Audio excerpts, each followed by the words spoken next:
All right, we're going to harmonize a melody now. Application, so important with all of this stuff because we study theories, we study technique. If we never apply it or use it to playing music, it's kind of, almost wasteful. So we're going to take the melody, the first 8 bars, the beginning of the song, All of Me, which I'm sure many of you know. How we're going to do this is we're going to play the melody as written in your manuscript.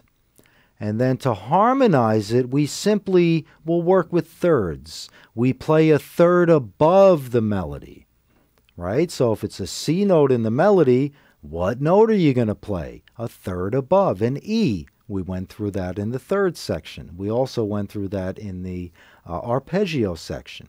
So that's the way we're going to work it. Take a third of each of the melody notes above and play it along with the melody. The way we're going to do this is we're going to create a play-along track. As we did, we're learning how to do that so we can supply ourselves with practice tools and practice play-along tracks. We're going to play the melody on that track. Then we're going to play along with it, playing a third above the melody.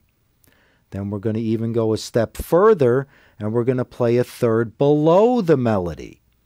So if it's a C note and you go down, C, B, A, A. So we take the A note and play it along with the C note in the melody, and as we go along with the melody, we play a third below. So we're actually going to be having 3 tracks in this next study, harmonizing a melody. So we're going to play the melody, we're going to tape it, and then we're going to play a third above it, the melody notes, and then we're going to play a third below it. You may notice that this is how the great Les Paul started off making his multi-track recordings, as he would play a melody, then he would play a third above it, and then he would play a third below it, and it would sound like a guitar orchestra.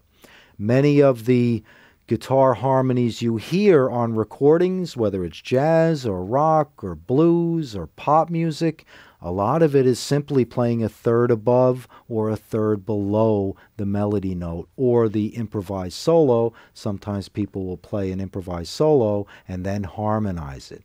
So this is how to do that in this section. And we're going to do it with thirds because that's the most commonly used and the most common way to harmonize a melody.